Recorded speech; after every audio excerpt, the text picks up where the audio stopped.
دیکھیے ہم معیشت کو دیکھتے ہیں بڑے بڑے اسٹیٹسٹکس نمبرز ہندسوں میں کہ $3 بلین آئے $3 بلین نکل گئے.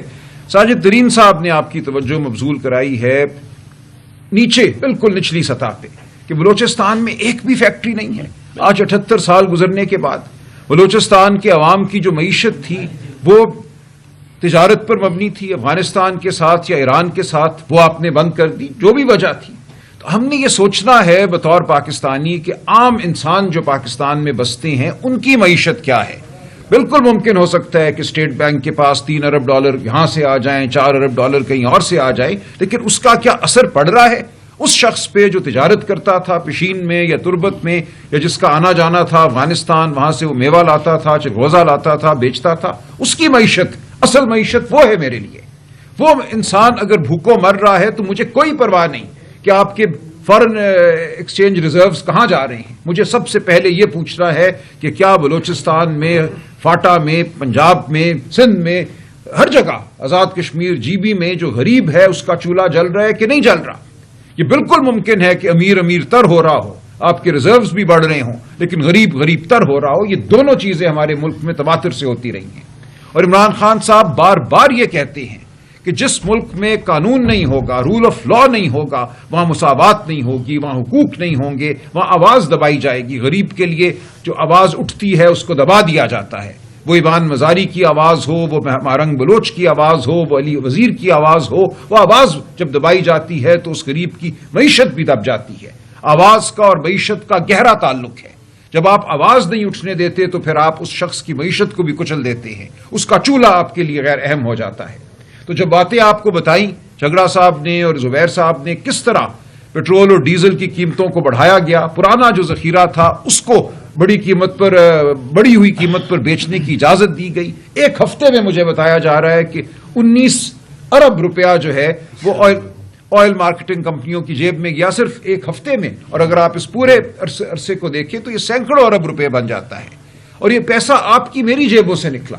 موٹر سائیکل میں جو پیٹرول ڈلواتا ہے, جو گھر میں چولہے میں فرنس آئل استعمال کر رہے ہیں, ان سب کی جیبوں سے یہ پیسہ نکل کر ان امیروں سیٹھوں کی جیبوں میں گیا. اور یہ اس کا کرنے والا کون ہے؟ یہی فارم 47 حکومت, کیونکہ یہ انہی لٹیروں میں سے اٹھی ہوئی حکومت ہے. یہ عوام کی حکومت نہیں ہے, یہ عوام کے لیے حکومت نہیں ہے. یہ ایک لوٹ کا نتیجہ ہے یہ حکومت, اور اس نے لوٹ ہی کو بڑھاوا دینا ہے. یہ بات کھل کر ہمارے سامنے آئی ہے پچھلے 1 ماہ 40 دنوں میں. تو یہ ہے وہ صورت معیشت کی. میں چونکہ کچھ تعلق رکھتا ہوں وکالت سے, کارپوریٹ وکالت سے, میں آپ کو پورے وثوق سے اور اطمینان سے یہ کہہ سکتا ہوں کہ بڑی بڑی کمپنیاں, بڑے بڑے سرمایہ کار اس وقت اس ملک میں مزید سرمایہ لگانے کو تیار نہیں ہیں. اور اس کی بڑی وجہ یہ ہے کہ وہ اس ملک کو ایک بربریت زدہ ملک سمجھتے ہیں, یا قانون نہیں ہے. یہاں سے لوگ پیسہ باہر اس لیے لے کے جاتے ہیں کہ ان کو کوئی یقین نہیں ہوتا کہ کل ان کا جو پیسہ ہے اس پہ اگر کوئی ہاتھ ڈالے گا تو ان کو عدالت سے داد رسی ملے گی. یہاں کوئی قانون ہے, رول آف لا ہے جو ان کو تحفظ دے گا. تو کیوں میں اپنا پیسہ ایک ایسے نظام میں ڈالوں جہاں عدالتیں منہدم ہو چکی ہیں, جہاں مجھے انصاف کی توقع نہیں ہے. تو یہ تمام وہ باتیں ہیں جن کو لے کر ہم آپ کے سامنے پیش ہوتے آئے ہیں, ہوتے چلے جائیں گے. یہ ہے ہماری جدوجہد. یہ غریب کی جدوجہد ہے, یہ معیشت کی جدوجہد ہے, یہ سرمایہ کاری کی جدوجہد ہے. ہم بالکل چاہتے ہیں کہ اس ملک میں فیکٹریاں لگیں. بلوچستان میں ہم چاہتے ہیں سب سے پہلے فیکٹریاں لگیں, وہاں کے عوام خوشحال ہوں جن کے ساتھ 78 سال سے ناانصافی کی گئی ہے. تو یہ تمام جو معاملہ ہے یہ ملا ہوا ہے. ایسا نہیں ہے کہ آپ یہ کہیں کہ ہم نے جمہوریت کو تو دبا دیا, ہم نے آزادی اظہار کو دبا دیا, ہم نے الیکشن لوٹ لیے لیکن معیشت ترقی کر رہی ہے, دیکھو سب ٹھیک ہے. ایسا نہیں ہوگا. جب آپ الیکشن لوٹیں گے, عدالتوں کو بند کریں گے, صحافت کو بند کریں گے تو معیشت بھی ڈوبے گی. ڈاکٹر راجہ صاحب اعلانور وزیر ہوں, آپ نے بات کی کہ حکومت ذمہ دار ہے, تو کیا آپ کے خیال میں حکومت ذمہ دار ہے یعنی اسٹیبلشمنٹ ذمہ دار ہے؟ کیا آپ کو نہیں لگتا کہ موجودہ حکومت بھی اسٹیبلشمنٹ کے انڈر ہی کام کر رہا ہے؟ دیکھیے یہ تو اس ملک کی ایک حقیقت ہے, لیکن کوئی بھی حکومت جو ہے وہ اس سے بری و ذمہ نہیں ہو سکتی. جو اپنا چہرہ عطا کرتے ہیں اس تاریک نظام کو, وہ اس نظام کو چھپاتے ہیں نا, وہ اس کا ماسک ہیں, تو ان کو بہرحال سزاوار ہم قرار دیں گے. ان کو بھگتنا پڑے گا اپنے کیے کو. نہیں کوئی کہہ سکتا کہ میں مجبور محض ہوں, تو کیوں بیٹھے ہو پھر عہدے پر, کیوں بیٹھے ہو, کیوں ہو حکومت میں؟ اگر آپ یہ سمجھتے ہیں کہ پیچھے سے ڈور کھنچتی ہے اور آپ کو کرنا پڑتا ہے جو آپ کرتے ہیں تو گھر چلے جائیے, مت بیٹھیے وہاں, اپنے ضمیر کی آواز کو سنیے اگر کوئی ضمیر زندہ ہے. اچھا, بڑے بڑے ملک ہل کے رہ گئے ساری کشیدگی کی صورتحال میں سلمان عمران صاحب, تو آپ سمجھتے ہیں ایک طرف تو معاشی مشکلات ہیں اور دوسری طرف سفارتی کامیابیاں بھی پاکستان کی کو مل رہی ہیں جس کی پوری دنیا معترف ہے.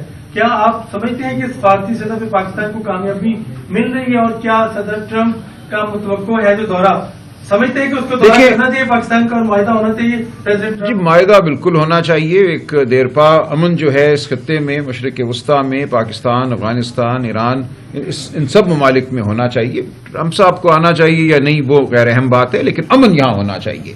اور جو پاکستان کا رول ہے میں سمجھتا ہوں وہ ایک قدرت نے ہمیں موقع عطا کیا کہ ہمارے دیرینہ تعلقات چین سے بھی تھے, سعودی عرب سے بھی تھے, ایران سے بھی تھے, ان تمام تعلقات کو ہم بروئے کار لائے ہیں اور لانا چاہیے تھا. یہ ہمارا فرض تھا ایسے موقع پہ کہ ہم ایک صلح جوئی کا کردار ادا کرتے, تو یہ ہمارا فرض تھا جس کو ہم شاید پورا کر رہے ہیں. میں امید کروں گا کہ اس کو ہم بہتر طریقے سے نبھا پائیں اور اللہ تعالیٰ اس خطے کو امن عطا کریں.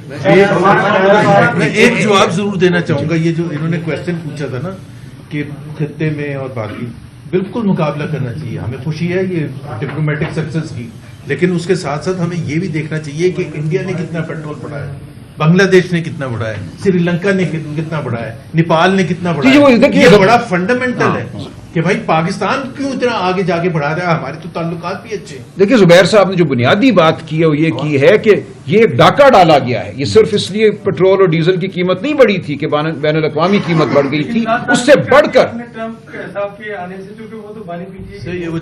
نہیں. دیکھیے, وہ آئیں یا نہ آئیں یہ ان کا معاملہ ہے. علیمہ خان صاحبہ نے آپ کے کردار پر سوالیہ نشان اور بیرسٹر غور صاحب پر بھی کافی الزامات لگائے ہیں کہ جب کوئی جلسہ منسوخ کرنا ہو ملاقات بھی ہو جاتی ہے, لیکن جب ان کے علاج کا معاملہ ہو تو یہ تمام جو عہدے داران ہیں یہ غیر ذمہ داری کا مظاہرہ کرتے ہیں اور یہاں آتے نہیں ہیں. اب یہ بتائیے گا کہ انہوں نے کہا ہے کہ اگر آپ نہیں کر سکتے تو آپ لوگ اپنے عہدوں سے. دیکھیں, انہوں نے جو کہا ہے اس سے مجھے مکمل طور پہ اختلاف ہے. انہوں نے غلط کہا ہے, خلاف واقعہ باتیں کی ہیں, اور یہ میں نے ان سے کہہ دیا ہے آج. اور میں بالکل ایک لمحے کے لیے بھی اس عہدے پہ نہ بیٹھنے کا کبھی خواہش مند تھا, نہ اب ہوں. 3 بار میں عمران خان صاحب کو کہہ چکا ہوں کہ میں نہیں یہ کام کرنا چاہتا. جب انہوں نے مجھے مقرر بھی کیا تھا, میرے منع کرنے کے باوجود کیا تھا, میں ایک لمحے کے لیے یہ کام نہیں کرنا چاہتا. لیکن ایک فرض ہے جو مجھ پہ ڈالا گیا ہے, اس فرض کو میں نبھاؤں گا. علیمہ خان صاحبہ کو اگر یہ شکایت ہے کہ 9 اپریل کا جلسہ کیوں منسوخ ہوا, تو میں باپ بوانگے دہل کہتا ہوں کہ ہم نے ٹھیک کیا وہ جلسہ منسوخ کر کے, بالکل ٹھیک کیا. اور سن لیجئے کیوں ہم نے وہ جلسہ منسوخ کیا, اور اس کی تائید عمران خان نے جیل سے کی ہماری منسوخی کے بعد. وہ اس لیے منسوخ کیا ہم نے جلسہ کہ اگلے دن 9 اپریل کو یہ اطلاع تھی, یہ اعلان تھا کہ سفارتکار اسلام آباد اس علاقے میں آ رہے ہیں. یہاں پہ شاید صدی کی سب سے بڑی کانفرنس جو تھی وہ ہونے جا رہی تھی. ہمارا یہ فرض بنتا تھا کہ ہم اس کو سپورٹ کریں, اس پروسیس کو, اس کا ساتھ دیں, نہ کہ یہ کہ اس علاقے میں, اس خطے میں کوئی گڑبڑ کا امکان ہو جس کی وجہ سے سفارتکار یہاں آنے سے انکار کرتے اور ایک موقع جو امن کو مل رہا تھا وہ موقع ضائع ہو. ہم نے پولیٹیکل کمیٹی میں بیٹھ کے اس بات پہ غور کیا.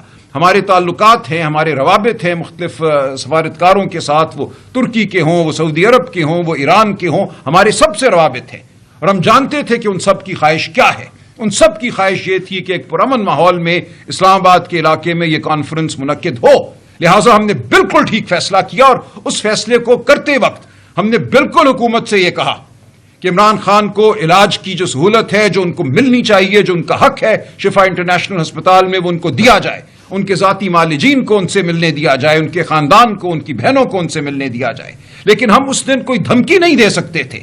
یہ نہیں ہم کہہ سکتے تھے کہ ملنے دو ورنہ کل ہم آ رہے ہیں, ہم درہم بھرم کر دیں گے اس ماحول کو.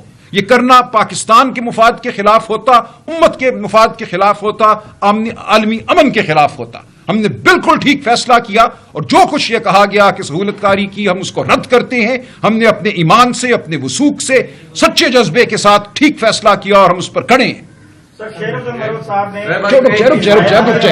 پلیز مجھے کرنے دیں پلیز. سر شیر عبد المروت صاحب نے آج علیمہ خان کی حمایت کی ہے اور ساتھ ہی وکلا پر الزام. جی, میں مشال یوسف زئی نے بھی حمایت کی ہے. یہ آپ کو خوش ہونا چاہیے کہ آج وہ تمام 1 ارب روپیہ لیا ہے کہ عمران خان صاحب کو اندر رکھا جائے. دیکھیں, یہ فضول باتیں ہیں. یہ تمام باتیں آج آپ کو خوش ہونا چاہیے ان تمام لوگوں کو کہ آج علیمہ بی بی کے بیان کے بعد شیر افضل, مشال یوسف زئی سب ایک پیج پہ ہیں.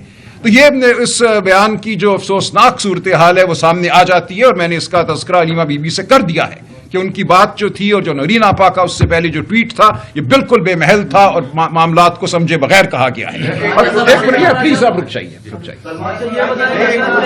ایک منٹ مجھے کر سیاسی جماعتیں ہیں وہ کافی ایکٹیو ہیں. جی. آپ کی جماعت کی طرف سے بھی ایک پارلیمانی بورڈ قائم کیا گیا ہے. اس بورڈ کی سربراہی جو ہے ہمیں اطلاع دی تھی کہ شاید فردوس شمیم نقوی صاحب کے بورڈ ہونی تھی یا انہوں نے وہ بورڈ کام کرنا تھا.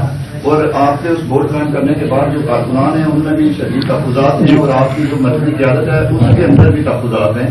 تو یہ بورڈ قائم کس نے کیا اور دیکھیں جی کس نے کیا؟ نہیں فردوس شمیم نقوی کا کوئی آئینی کردار نہیں تھا. ان کو میں نے کہا تھا کہ اس میں معاونت کریں. دیکھیں ہمارا جو آئین ہے پی ٹی آئی کا اس کے تحت تمام ریجنز کے جو پارلیمانی بورڈ ہیں وہ اس ریجن کے صدر نے قائم کرنی ہوتی ہیں. لہذا قیوم نیازی صاحب آزاد کشمیر کے عمران خان صاحب کے مقرر کردہ صدر ہیں، کسی کو پسند ہو یا نہ ہو. یہ جو بورڈ قائم ہوا یہ قیوم نیازی صاحب نے خواجہ فاروق صاحب جو ہمارے پارلیمانی لیڈر ہیں ان کے ساتھ مشاورت سے قائم کیا. 31 سیٹیں ہیں اے جے کے اسمبلی کی. ان 31 سیٹوں کے لیے جو لوگ بورڈ میں بیٹھنے کے خواہش مند ہیں ان کی تعداد سینکڑوں میں جا رہی ہے. تو ظاہر ہے ہم سینکڑوں لوگوں پر مشتمل بورڈ نہیں بنا سکتے تھے. ان سے مشورہ کیا گیا. جو نقوی صاحب کے کوئی کا خیال تھا وہ بھی ان تک پہنچ گیا. لکھ کے نقوی صاحب نے اپنی رائے ان کو دے دی تھی. اس سب کے بعد ایک بورڈ بنا. اس میں مزید مشاورت بھی ہوئی. پارٹی کے جو پرانے عہدیداران ہیں جن کا تعلق کشمیر سے رہا ہے ان سے بھی رائے لی گئی اور ایک بورڈ قائم ہو گیا. یہ ہمیشہ ہوتا ہے. اسلام آباد کے لیے ایک بورڈ بنا تھا، کل آپ دیکھیں گے پنجاب کے لیے بنے گا تو ضرور شکایت ہوگی. جو اس بورڈ میں نہیں ہوں گے وہ 10 20 30 لوگ ضرور شکایت کریں گے. تو ہماری یہ کوشش ہے کہ ان شکایات کا ازالہ کریں. ایک ایپلیٹ بورڈ ہم اس بورڈ کے اوپر بنائیں گے. اگر کسی کو اعتراض ہوا اس بورڈ کے دیے گئے ٹکٹوں پر تو ایک ایپلیٹ بورڈ بھی ہوگا. یہ بتائیے گا کہ پاکستان نے سعودی عرب کے ساتھ اسٹریٹجک معاہدے کے تحت جو اپنے فوجی دستہ بھیجا ہے اس حوالے سے اپوزیشن کو اعتماد میں لیا گیا تھا کیونکہ اس سے پہلے خان صاحب بھی اس کو معذرت کر چکے تھے اور نواز شریف صاحب نے بھی جو ہے اس پہ معذرت کی تھی. میری دانست میں میرے علم کے مطابق یہ بات پارلیمان میں نہیں آئی اور کسی باضابطہ طریقے سے اپوزیشن کے ساتھ مشاورت نہیں کی گئی. وہ خاتون سے علیمہ خان کل پارٹی سے تھوڑی بدل نظر آتی ہے تو کیا وجہ ہے کہ پاکستان تحریک انصاف لیڈرشپ اور عمران خان کی بہنوں میں دوری ہے؟ یہ کوئی غلط فہمی پیدا کی جا رہی ہے سوشل میڈیا کے لوگ پیدا کر رہے ہیں. دیکھیں ایک نظریہ یہ ہے کہ اس پارٹی کو اس جماعت کو ہر وقت جو ہے برسر پیکار ہونا چاہیے، ہر وقت سڑکوں پہ ہونا چاہیے. وہ خواہ کوئی عالمی کانفرنس ہو، امن کا معاہدہ ہو، امن کا امکان ہو، ہمیں بہرحال سڑکوں پہ ہونا چاہیے. جو پارٹی کے میں سمجھتا ہوں مدبر لوگ ہیں اور جو ہمارے الائنس کے جو ہمارے رہنما ہیں اچکزئی صاحب، علامہ ناصر، ان سے بڑی تفصیلی ہماری گفتگو ہوئی یہ 9 اپریل کے جلسے کے حوالے سے اور اس پہ اتفاق رائے تھا اچکزئی صاحب کا، علامہ ناصر کا، دیگر جو ہمارے ٹی ٹی اے پی کے عمائدین ہیں تحریک تحفظ آئین پاکستان کے اور پھر ہماری پولیٹیکل پارٹی. تو یہ بالکل ٹھیک فیصلہ تھا ہمارا. اب اس حوالے سے اگر کوئی رائے علیمہ بی بی کی یا کسی بہن کی اس سے مختلف ہے تو ان کو حق ہے اپنی رائے رکھنے کا، لیکن ہم اپنے فیصلے پر اور اپنی رائے پر بالکل قائم ہیں. ہم سمجھتے ہیں ہم نے بالکل ٹھیک فیصلہ کیا. پاکستان کا مفاد، خطے کا مفاد، امت کا مفاد اور ہماری پارٹی کا مفاد اس فیصلے سے آگے بڑا ہے، پیچھے نہیں ہوا. میدان کے اندر سب جلسہ ہوگا یا نہیں؟ کیونکہ علیمہ خان نے کہا ہے کہ کے پی کے اندر جلسہ کرنے کا کوئی فائدہ نہیں ہے تو اس سے کوئی ہمیں نتائج نہیں حاصل ہوگا. دیکھیں یہ بھی ان کی رائے ہے. میں آپ سے عرض کروں جو اس دن ملاقات ہوئی سلمان صفدر صاحب کی عمران خان صاحب سے، یہ بڑا اہم ہے. ہماری پولیٹیکل کمیٹی کی میٹنگ اس وقت چل رہی تھی، کوئی فیصلہ نہیں ہوا تھا جب سلمان صفدر صاحب اڈیالہ جیل کے اندر گئے ہیں.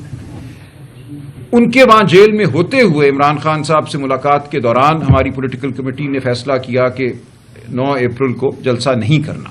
لیکن عمران خان صاحب کو اس بات کا کوئی علم نہیں تھا. سلمان صفدر صاحب ان کے ساتھ تھے. سلمان صفدر صاحب نے ان کو بتایا 9 اپریل کا ایک جلسہ جو ہے وہ کیا جا رہا ہے راولپنڈی میں. انہوں نے اخبارات ظاہر پڑے ہوئے تھے، ان کو امن مشن کے بارے میں بھی پتا تھا، کانفرنس کے بارے میں بھی کچھ مزید معلومات ان کو سلمان صفدر صاحب نے دیں. اور یہ تمام باتیں سننے کے بعد خان صاحب نے جو فیصلہ کیا وہ یہ تھا کہ اس جلسے کو منسوخ کر دو. اس وقت تک پولیٹیکل کمیٹی یہ کر چکی تھی یہ کام. جب سلمان صفدر صاحب باہر آئے ہیں اڈیالہ جیل سے، آتے ہی انہوں نے مجھے فون کیا اور انہوں نے کہا کہ اور کسی بات سے پہلے ایک بات جو ہے وہ انتہائی ضروری ہے، ارجنسی ہے اس حوالے سے، لہٰذا میں آپ سے اور سہیل آفریدی صاحب سے دونوں سے کانفرنس کال پہ ایک بات کرنا چاہتا ہوں. خان صاحب کا ایک اہم ترین پیغام ہے، وہ میں آپ کو دینا چاہتا ہوں. تو اس کے چند منٹ کے بعد کانفرنس کال پھر ہم نے کی، جس میں سہیل آفریدی صاحب اور سلمان صفدر صاحب تھے. اور اس کانفرنس کال میں سلمان صفدر صاحب نے کہا کہ خان صاحب نے کہا ہے کہ کل جلسہ مت کیجیے راولپنڈی میں، اس عمل کو سپورٹ کیجیے جو امن کے حوالے سے عمل جاری ہے، اور 10 دنوں میں خیبر پختونخوا میں کہیں جلسہ کر لیجیے. یہ عمران خان صاحب کی ہدایت آئی. تو جو مردان میں جلسہ ہو رہا ہے وہ اس ہدایت کے تابع ہے، اس ہدایت کی روشنی میں، اور دیکھیں بالکل اس کا اثر ہے اور فائدہ ہے. یہ کہنا کہ جلسہ صرف راولپنڈی میں ہوگا یا اسلام آباد میں ہوگا تو پھر اس کا کوئی فائدہ ہے، میری سمجھ سے بالا تر بات ہے. یا تو آپ یہ کہیں کہ آپ نے راولپنڈی میں اکٹھے ہو کر پھر کہیں حملہ کرنا ہے، آپ نے اسلام آباد میں کھڑے ہو، ہم نے نہیں یہ کرنا. عمران خان صاحب نے جو مزید بات کہی، انہوں نے کہا کہ مجھے اچکزئی صاحب اور علامہ ناصر پر مکمل اعتماد ہے. میں نے ان سے درخواست کی، انہوں نے قبول کی کہ وہ لیڈر آف دی اپوزیشن ہوں قومی اسمبلی میں اور سینٹ میں. یہ میچور لوگ ہیں، تجربہ کار لوگ ہیں، ہر کام ان سے مشاورت کے ساتھ کیا جائے. تو بالکل ہماری مشاورت اچکزئی صاحب اور علامہ ناصر سے ہے، ہر روز ہوتی ہے. کوئی اس وقت ہماری یہ رائے نہیں ہے کہ پاکستان یا پاکستان تحریک انصاف اس بات کی متحمل ہو سکتی ہے کہ کسی بھی شہر پہ یلغار کی جائے. ہم ایک سیاسی عمل کا حصہ ہیں. جو بات آج ہم نے آپ کے سامنے کی معیشت کے حوالے سے، آئین کے حوالے سے، عدالتوں کے حوالے سے، وہ ہم کرتے رہیں گے. 17 تاریخ کو ہم ایک وکلاء کا آل پاکستان جرگہ بلا رہے ہیں. سیاست یہ ہے. ہم اس کے بعد صحافیوں کا جرگہ بلائیں گے، ہم کسانوں کا، مزدوروں کا، اسٹوڈنٹ یونینز کا جرگہ بلائیں گے. پورے پاکستان کے ہر طبقے کے لوگوں کو ہم متحرک کریں گے. اگر کوئی یہ سمجھتا ہے کہ سیاست صرف یہ ہے کہ ایک ٹرک پہ چند لڑکے غلیلے لے کر کسی شہر میں داخل ہو جائیں تو اس کو سیاست کی الف بے نہیں پتا. یہ سیاست نہیں ہے. اس طرح نہ پاکستان حاصل ہوا تھا، نہ دنیا میں کہیں اور انقلاب آیا ہے. انقلاب اور ایک دن کی شعبدہ بازی میں بہت فرق ہے. ہم ایک ایسی حکمت عملی پر چل رہے ہیں جس کے نتیجے میں ہم پاکستان کو حقیقی آزادی کی جانب لے کر جائیں گے. ہمارے پاس وہ لوگ موجود ہیں، وہ اچکزئی صاحب ہوں، علامہ صاحب ہوں، ہمارے دیگر رفقا ہوں، جو سیاست میں دہائیاں گزار چکے ہیں، جو سمجھتے ہیں اس ملک کے نظام کو، جو جانتے ہیں کب ٹکرانا ہے اور کب کون سی سیاست کرنی ہے. تو ہم ٹھیک فیصلے کرتے رہیں گے، کسی کے دباؤ میں نہیں آئیں گے، اور ایک لمحے کے لیے بھی کسی کو اس عہدے کا شوق نہیں ہے. آن ریکارڈ آ کر کہا ہے کہ ہم نے محمود خان اچکزئی اور علامہ ناصر عباس سے اختیار لینا ہے، ان کی وجہ سے بہت ساری چیزیں وہ نہیں ہو رہی اور ہم اسمبلی سے استعفیٰ دینے جا رہے ہیں. سہیل آفریدی میں مینا خان اور وہ ترجمان وہاں کے ہیں. ہم نے اب یہ لیڈ کرنا ہے اس قافلے کو، اور محمود خان اچکزئی اور علامہ ناصر عباس سے فیصلوں کا اور تحریک کا اختیار ہم نے واپس لینا ہے. آپ تو ان کو کہہ رہے ہیں نہیں دیکھیں، کسی کو یہ اختیار واپس لینے کا اختیار نہیں ہے.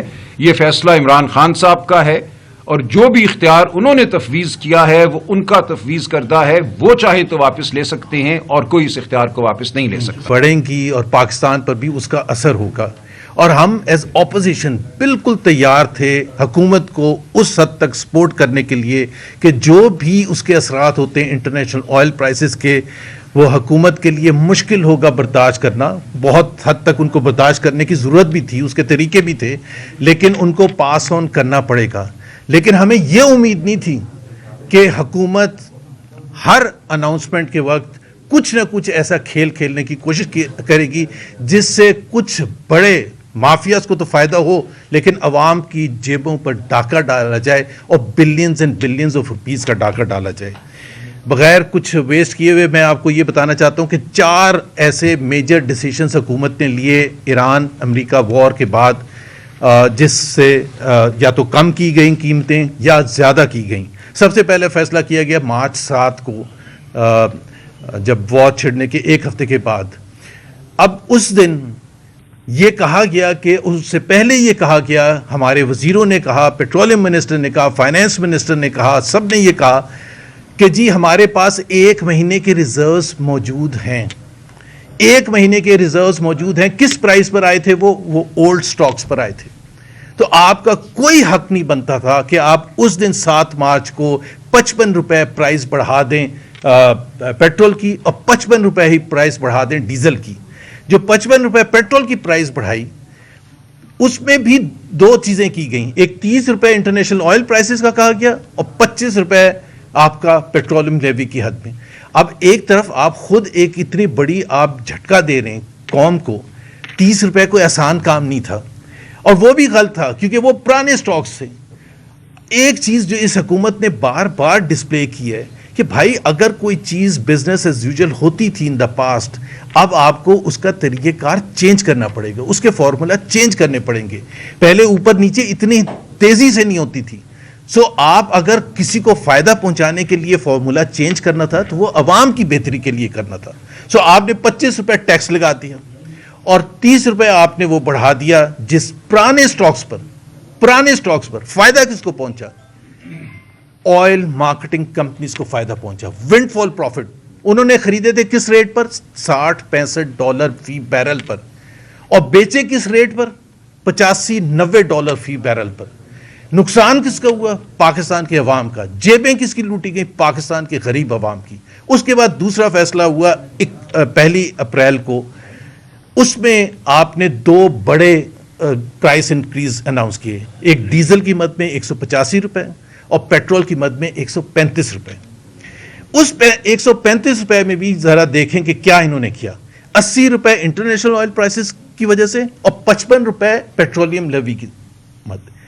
ہم نے ہنگامہ مچا دیا. اپوزیشن نے ریاکشن کیا کہ بھائی آپ ہمیں یہ بتا دیں کہ آپ ایک طرف تو آپ یہ کہہ رہے ہیں کہ جی انٹرنیشنل آئل پرائسز کا اتنا افیکٹ ہے, ہم بوجھ برداشت نہیں کر سکتے.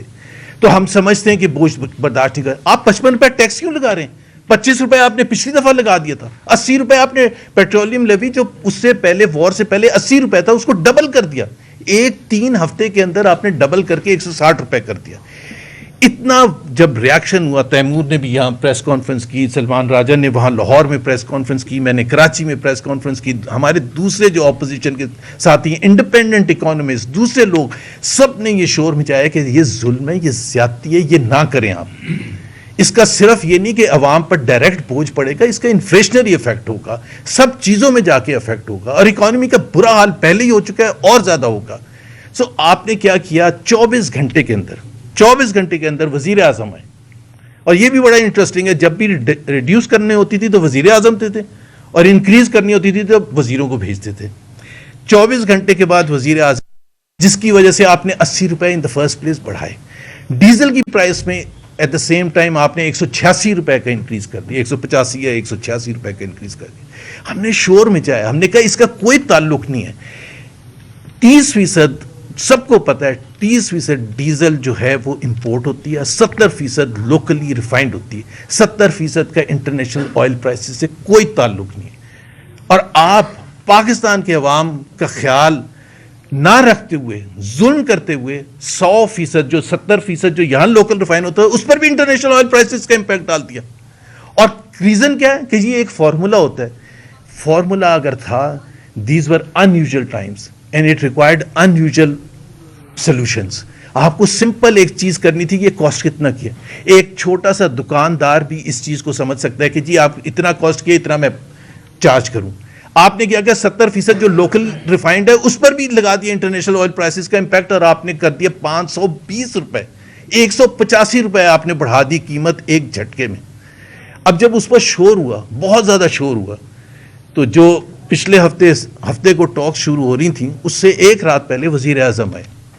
اب بڑا انیوژل تھا کہ ان کو تو فوکس وہاں کرنا چاہیے تھا. انفیکٹ سعودی عربیہ کے فائنانس منسٹر بھی آئے ہوئے تھے, لیکن اتنا زیادہ پریشر تھا کہ یہ آپ نے قوم کی جیبوں سے لوٹ کے آئل ریفائنریز کو ڈائریکٹ فائدہ 150 روپے پر لیٹر کا ریفائنریز کو آپ نے فائدہ پہنچایا جو ان کا حق نہیں بنتا تھا. This was over and above their normal prophets.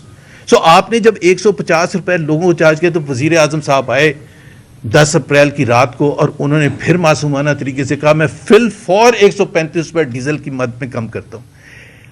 I mean, we will not let you just say that and get away with it. We want specific answer.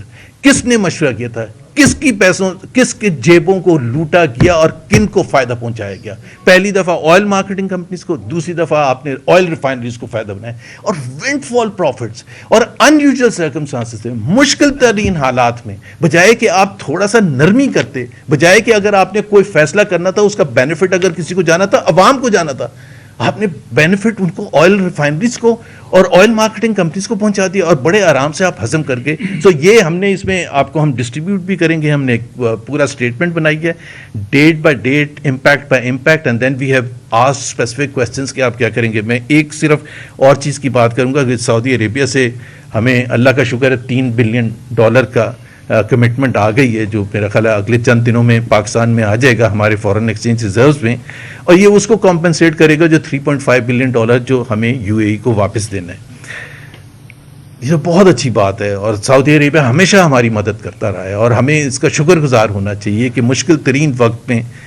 لیکن ہماری یہ مشکلات, آپ کو یاد ہے اپریل 2022 میں جب وزیر اعظم آئے تھے تو انہوں نے کہا تھا میں کشکول اٹھا کے نہیں جاؤں گا. 4 سال کے بعد واٹ ڈز اٹ سے کہ معیشت کا کیا آج بھی اگر آپ دیکھیں کہ جو سعودی فنڈ جب واپس آ جائیں گے تو $12 بلین آپ کے فرینڈلی کنٹریز سے, 2 فرینڈلی, اب ڈپینڈنسی 2 فرینڈلی کنٹریز پر ہے. If they pull out their money, 16 billion total reserves ہیں.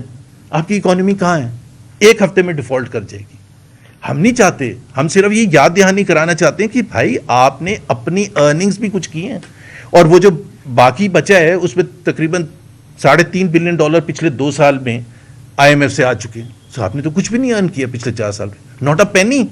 not a penny has been added, and this is what is most alarming. آج کے اخبار لے کے ہی آپ کو 6-7 جگہ ثبوت دکھانا ہے کہ اس حکومت کی کتنی زیادہ کنفیوژن ہے معیشت پہ. سب سے پہلے تو آپ یہی دیکھ لیں کہ یہ زبیر بھائی کی بات کو دہراتے ہوئے کہ فیول پرائسنگ میں یہ ایشو نہیں رہا کہ عالمی منڈی میں فیول کی قیمت زیادہ ہوگی تو یہاں پہ ہمیں کم کرنی پڑے گی. یہ تو سب کو پتہ ہے کہ نہیں ہو سکتا. لیکن جو جسٹیفیکیشن آپ دیتے رہے ہیں, جب وقت سے پہلے قیمت زیادہ کرتے ہیں تو کہتے ہیں مجبوری ہے, جب اگلے دن پرائم منسٹر صاحب کام کرتے ہیں تو ایک دم مجبوری ختم ہو گئی, جب ڈیزل کی قیمت زیادہ کرتے ہیں تو کہتے ہیں کہ فارمولا ہے, جب پرائم منسٹر صاحب دوبارہ آتے ہیں تو پھر فارمولا ختم ہو گیا. اور یہ جو ڈیزل کی قیمت کم کی ہے آبویسلی یہ عوام کے لیے اچھی بات ہے, لیکن کیا آپ کو پتہ ہے کہ آج آئل مارکیٹنگ کمپنیز نے جو ہے وہ پیٹرولیم منسٹر کو خط لکھا ہے کہ آپ نے اپنے آپ سے فارمولا جو ہے وہ بدلا ہے تو یہ آگے ہمارے سپلائی چین پہ یہ اثر کرے گا. یہ آپ کو یہی دکھاتا ہے کہ ایک طرف بھی فیصلہ جو ہے وہ بغیر سوچے سمجھے لیا جاتا ہے, اور جب فیصلہ ریورس بھی کیا جاتا ہے تو بغیر سوچے سمجھے کیا جاتا ہے. ڈاکہ بھی اور ساتھ انکمپٹنس بھی, یہ دونوں چیزیں ہو رہی ہیں.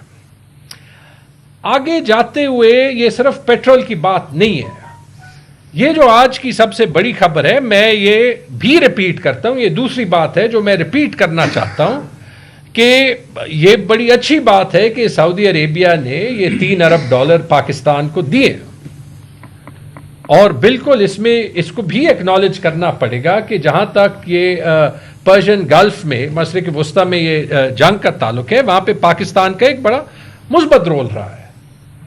لیکن جہاں پہ یہ $3 ارب ہمارے ریزروز کو جو ہے وہ واپس اس لیول پہ لے جاتے ہیں, یہ جس طریقے سے میڈیا کو بتایا جا رہا ہے کہ یہ بہت بڑا کارنامہ ہے. اگر آپ کے $16 ارب ریزروز میں $12 ارب, میرے خیال میں شاید قطر کے بھی $1 ارب ہیں اس میں شاید, بٹ چین اور سعودی عربیہ کے ریزروز ہیں, تو جو آپ کو معاشی اور فارن پالیسی میں خود مختاری چاہیے, یہ $3 ارب ایک دوست ملک سے لینا تو اس بات کا ثبوت ہے کہ یہ حکومت معیشت کو انٹرنیشنل منڈی میں اٹریکٹیو بننے میں بالکل فیل ہو چکی ہے. ورنہ ہمارے پاس 4 سال میں $3 ارب اپنے وسائل سے واپس کرنے کا مسئلہ تو نہ ہوتا نا. یہ تھی میں آج کا, آپ بار بار دیکھیں گے حکومت کے بیانات سے, حکومت کی سٹیٹمنٹ سے کہ کہاں کہاں پہ یہ حکومت فیل ہو رہی ہے. اور میرے خیال میں جب 4 سال میں انہوں نے کچھ نہیں کیا تو ابھی نہ وہ کچھ کر سکتی ہے نہ ان کے پاس جواز ہے کچھ کرنے کا. اس میں آپ سب سے پہلی بات, بجلی سے پہلے بھی آپ محسن نقوی صاحب کا سٹیٹمنٹ دیکھ لیں, بڑا امپورٹنٹ سٹیٹمنٹ ہے, اور میں کوشش کروں گا کہ ویسے ہی کوٹ کروں جو انہوں نے کہا تھا. انہوں نے میرے خیال میں میڈیا کو کہا تھا کہ آپ کے نمبرز ہیں کہ $100 ارب باہر گئے ہیں, پھر بعد میں میرے خیال میں انہوں نے کوئی وضاحت بھی دی ہے, لیکن انہوں نے دو باتیں کہیں جو بڑی عجیب ہیں. میں نے وضاحت نہیں سنی, لیکن چاہے وہ $100 ارب مان رہے ہیں, $10 ارب مان رہے ہیں, $50 ارب مان رہے ہیں, $5 ارب مان رہے ہیں, یہ تو حکومت کا منی لانڈرنگ کا ماننا ہے. یہی باتیں جو ہے وہ IMF کی گورننس رپورٹ میں ہو رہی تھی. تو جب آپ مان رہے ہیں تو آپ کے پاس اس کا حل کیا ہے؟ یہ ایڈمیشن ہی اس حکومت کی فیلئر کی ایڈمیشن ہے کہ آپ سے اربوں ڈالر باہر جا رہے ہیں اور آپ کچھ نہیں کر رہے. 4 سال میں آپ نے کیا ریفارم کیا ہے؟ نارملی یہ حل نہیں دیتے. محسن نقوی صاحب نے ایک حل بھی دے دیا, وہ حل بھی بڑا پرابلمٹک ہے. حل کیا تھا؟ ہم 2 لوگوں کو اٹھائیں گے, سب پتہ چل جائے گا. ایک لیول پہ تو یہ مذاق کی بات ہے, لیکن یہ آپ کو دونوں چیزیں دکھاتا ہے کہ معیشت بھی تباہ اور آئین اور قانون بھی تباہ. کے انٹیریئر منسٹر مطلب کھل کے میڈیا کو کہہ سکتا ہے کہ ہم 2 لوگوں کو اٹھائیں گے. یہ چیز آپ دیکھ لیں اور حکومت کے بیانیوں کو سنتے جائیں. اچھا, ویسے آپس کی بات ہے, مذاق میں اپنے پارٹی میں بھی اپنے پنجاب کے کولیگز کو کہہ رہا تھا, یہ جو لوڈ شیڈنگ شروع ہوئی ہے لاہور میں 6 گھنٹے 8 گھنٹے, پنجاب میں رپورٹس ہیں 16 گھنٹے تک, کل اسلام آباد میں 2 گھنٹے کی لوڈ شیڈنگ ہوئی ہے. دیکھیں, خیبر پختونخوا میں, بلوچستان میں, انٹیریئر سندھ میں تو یہ ویسے ہی ہوتی ہے. یہی تو پاکستان کے لیے افسوس کی بات ہے کہ جو باقی پاکستان میں ہوتی ہے تو اس کی تو یہاں پہ آواز ہی نہیں آتی, اور جب آواز ہی نہیں آتی تو حل ہی نہیں آتا. آپ پشاور میں حیات آباد, کینٹونمنٹ, یونیورسٹی ٹاؤن سے باہر جائیں, آپ کو باقی خیبر پختونخوا میں بجلی کی پروویژن نہیں ملے گی. چوری ختم کرنی ہے تو چوری ختم کریں, لیکن انویسٹ کریں. پشاور میں 22 گھنٹے لوڈ شیڈنگ حسب معمول ہے, کوئی حل ہی نہیں ہے اس کا. ٹھیک ہے جی, یہی حال بلوچستان کا ہے, یہی حال انٹیریئر سندھ کا ہے, یہی حال باقی خیبر پختونخوا کا ہے, یہی حال فاٹا کا ہے. گرمی نہیں شروع, ابھی گرمیاں شروع ہی نہیں ہوئی. یہ جو لوڈ شیڈنگ ہو رہی ہے یہ آپ کو پاکستان کی اکنامک کرائسس بتاتا ہے. اس کی وجہ بھی صاف ظاہر ہے. جو قطر سے RLNG سپلائی ختم ہوئی ہے, اس کی وجہ سے یہ لوگ اب زیادہ مہنگے پلانٹس نہیں چلاتے, کیونکہ جیسے ابھی تو ہم کوشش کرتے ہیں کہ یہ باتیں نہ کہیں. کل فائنانس منسٹر نے واشنگٹن DC میں خود کہا کہ ہمیں اپنے فیول سپلائی کے ریزروز بڑھانے پڑیں گے, کیونکہ فیول سپلائی کے ریزروز نہیں ہے. ورنہ ایسے کسی ملک میں آپ نہیں دیکھیں گے کہ آپ کہیں کہ یہ 2 دن کے کرائسس کے بعد مارکیٹ 8 بجے بند کریں, پورے ملک میں بند کریں, ٹھیک ہے جی, دفتر کوئی نہ جائے. یہ سارے سٹیپس آپ اسی لیے دیکھ رہے ہیں کہ اس حکومت نے 4 سال میں سارے اکنامک کرائسس میں سے ایک کو بھی نہیں سالو کیا. لیکن یہ بجلی میں جو تباہ کن لوڈ شیڈنگ ابھی پورے ملک میں ہو رہی ہے, اس میں سب سے مزے کی بات یہ ہے, یہ میں نے صبح دیکھا, میرے خیال میں یہ ڈان میں تھا یا دا نیوز میں تھا, کہ جو حکومتی سپوکس پرسن ہے وہ کہہ رہے ہیں یہ لوڈ شیڈنگ نہیں ہے, وہ اس کو کہہ رہے ہیں پیک آرز ریلیف اسٹریٹجی. بجلی نہ دینا آپ کے لیے یہ ریلیف اسٹریٹجی ہے. کہہ رہے اس کی وجہ سے آپ کا بل نہیں زیادہ ہو رہا. یعنی میں پھر اسی اسپرٹ میں اس حکومت کی جو اکنامکس ہے اس پہ میں مزید ان کو پھر تجویز یہ دیتا ہوں کہ اگر یہ کرنا ہے تو پھر میکسیمم ریلیف اسٹریٹجی پہ جائے, بجلی بند کر دیں, ٹھیک ہے, کسی کا کوئی بل نہیں آئے گا. لیکن اگر اس طرح ملک کی معیشت چلانی ہے, ملک کا بیڑا غرق کرنا ہے, تو پھر ٹھیک ہے فارم 47 کو بھی مان لیتے ہیں, لیکن آپ یہاں پہ کر کیا رہے ہیں؟ اچھا جی, مزید خبر سن لیں. آج کیا ہے, ہم نے کہا تھا, انہوں نے کہا تھا کہ ہم نے جو ہے وہ یہ سبسڈی جو 2 ہفتے کی, ہم نے 100 ارب روپے ڈیولپمنٹ بجٹ کاٹا. آج ماشاءاللہ خبر آ گئی 100 نہیں 172 ارب روپے ڈیولپمنٹ بجٹ کاٹا. اس کا بھی ہمیں پتہ نہیں کہ کون سی فگر ٹھیک ہے یا فگر ٹھیک نہیں ہے. لیکن کمال کی بات ہے یہ, جب آپ جو ہے وہ اخباروں کو دیکھ لیں, بڑا کلیئرلی لکھا ہے کہ جو آئی ایم ایف کا سرپلس کا ٹارگٹ ہے وہ میٹ نہیں ہو رہا, اس لیے ان کو ڈیولپمنٹ بجٹ کاٹنا پڑا. اچھا, بڑی انٹرسٹنگ بات ہے, سارے محکموں کا کٹا ہے, این ایچ اے کا کٹا ہے, ہیلتھ کا کٹا ہے, ایجوکیشن کا کٹا ہے, ڈیفنس کا کٹا ہے. حالانکہ میرے خیال میں ڈیفنس کا نہیں کٹنا چاہیے. فاٹا کا کٹا ہے. ہم کہتے ہیں, میں نے یہاں پہ پریس کانفرنس کی تھی کہ فاٹا کو ₹1 نہیں ریلیز ہوا تھا. میرے خیال میں ایگزیکٹ نمبر میرے پاس نہیں ہے, 15 یا 20 ارب روپے جو ہے وہ فاٹا کا ڈیولپمنٹ بجٹ کاٹا ہے. اپنے حلقوں کے اسکیموں کا ₹1 بھی نہیں کاٹا. دو باتیں, جب آپ کاسٹ کٹنگ نہیں کریں گے, جب آپ واقعی کفایت شعاری نہیں کریں گے, جب آپ خود کے لیے گلف سٹریم جیٹ G550 لیں گے, دنیا کی واحد وزیر اعلیٰ یا گورنر جس کے پاس ایک ایسے پرائیویٹ جیٹ ہے, کیلیفورنیا میں نہیں ہے, نیو یارک میں نہیں ہے, فلوریڈا میں نہیں ہے, ممبئی میں نہیں ہے, دلی میں نہیں ہے, گجرات میں نہیں ہے, صرف پاکستانی پنجاب میں ہے, تو پھر آپ کو فاٹا کا ڈیولپمنٹ بجٹ کاٹنا پڑے گا. پھر یہ بھی حقیقت ہوگی. لیکن پھر آپ یہ نہ کہیں کہ آپ اس ملک کی معیشت کو چلا رہے ہیں, کیونکہ پہلے بھی پچھلے سال بھی جو ایکچوئل ڈیولپمنٹ ایکسپینڈیچر ہوا ہے وہ 1000 ارب میں کوئی 500 ارب ہوا ہے, اس سال بھی کوئی اتنا ہوگا.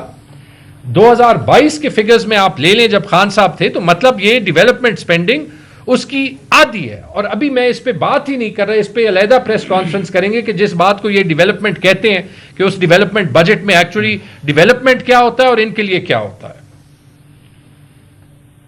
یہ جو میں نے مثال دی, یہ میں نے آپ کو ان کی فگر فجنگ کی مثال دی.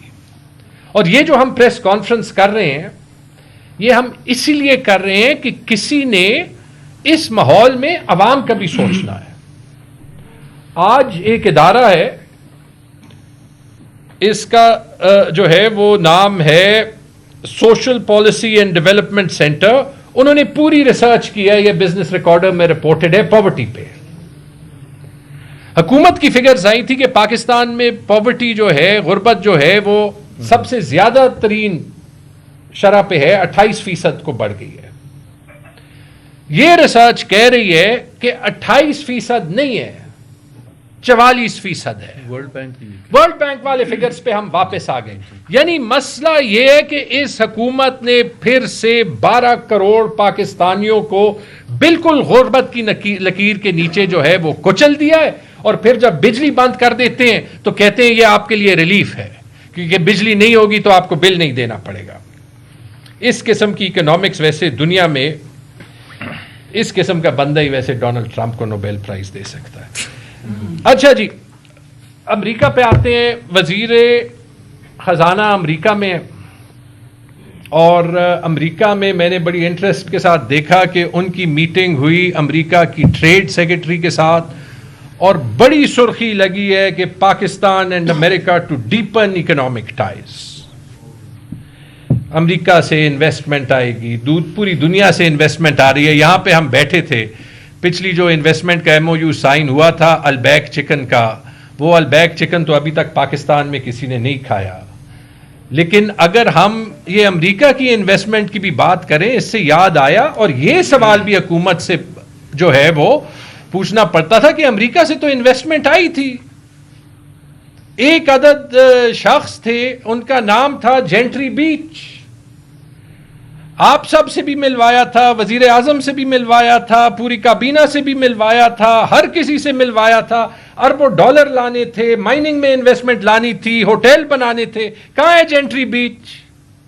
یہ ویسے تو میٹنگ نہیں تھی نا, ہر نیوز بلیٹن میں 2-3 دن جینٹری بیچ کی انویسٹمنٹ چل رہی تھی. کہاں ہے؟ حکومت جواب دے. وہ انویسٹمنٹ نہیں آئے گی تو یہ ہم کیوں مانے؟ میں جواب دیتا ہوں.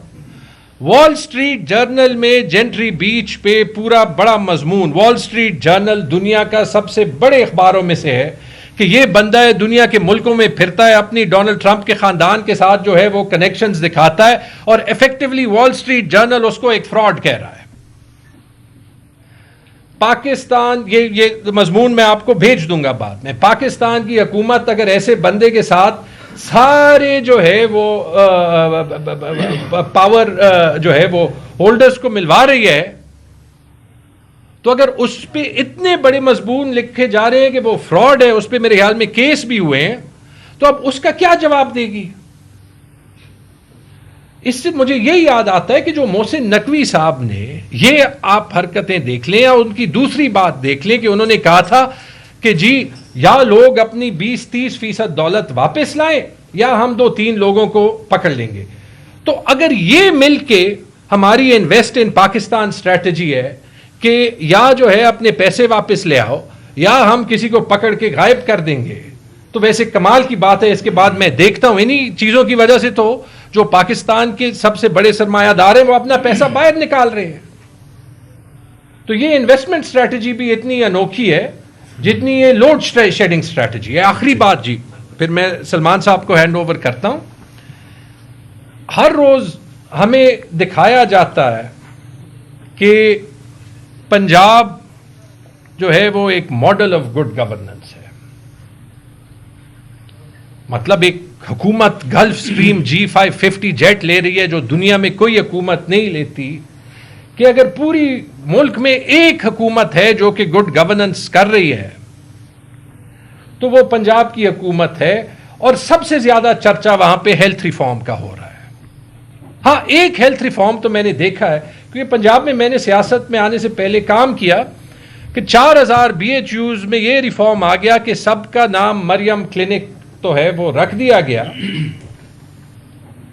لیکن پنجاب کے ہاسپٹلز میں آپ نے دیکھا ہے, وہ کہانی آپ نے سنی ہے کہ سرنجز ری یوز ہو رہے ہیں, اور اس کا کیا اثر ہو رہا ہے. یہ وہ صوبہ ہے جس کا 600-700 بلین کا ہیلتھ بجٹ ہوگا. جب آپ کا فوکس BHUs پہ مریم نواز شریف کا نام لکھنا ہوگا تو پھر یہ تو ہوگا. آج رپورٹ آئی ہے کہ راولپنڈی میں بچوں کو ٹیکسٹ بکس نہیں پہنچی. یہ میں آپ لوگوں کی رپورٹس بتا رہا ہوں.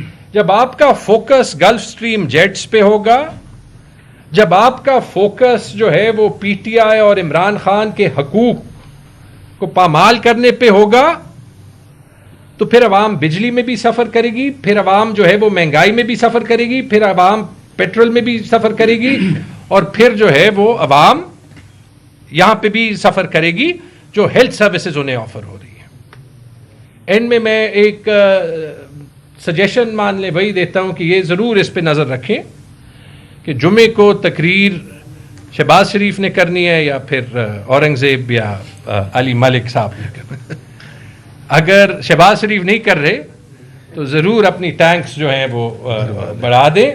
ٹھیک ہے جی, شاید کچھ ہزار روپے کی بچت ہو جائے. جس طرح میرے دوستوں نے, جگڑا صاحب نے, زبیر صاحب نے معیشت کے حوالے سے بات کی ہمارے ملک کی, میں اور راجہ صاحب تو میں ماہر نہیں ہوں معیشت کی, لیکن ایک بات تو ہماری سمجھ آ گئی ہے کہ ہمارے جس طرح میرے اور راجہ صاحب کے اکاؤنٹ میں کوئی خدا صاحب اپنا پیسے رکھے اور ہم اس پہ دعویٰ کریں کہ ہم نے اپنی معیشت کو سنبھالے رکھا ہے.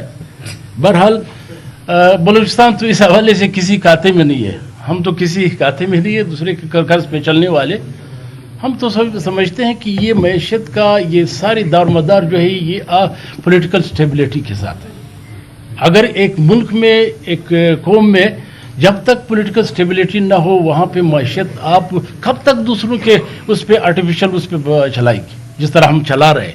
وہ ہمیں پتہ ہے کہ ایک UAE ہمارے ساتھ تھا, پہلے تو بڑا اچھا دوست تھا, اچانک پتہ نہیں کیا ہوا, ناراض ہوا, اس نے اپنے پیسے نکال دیا, اور کل کو خدا نہ خواستہ یہ دوسرے دوستوں میں بھی کوئی ناراض ہو جاتا ہے اور وہ اپنے پیسے نکال لیتے, تو تب ہماری ملک کا کیا بنے گا.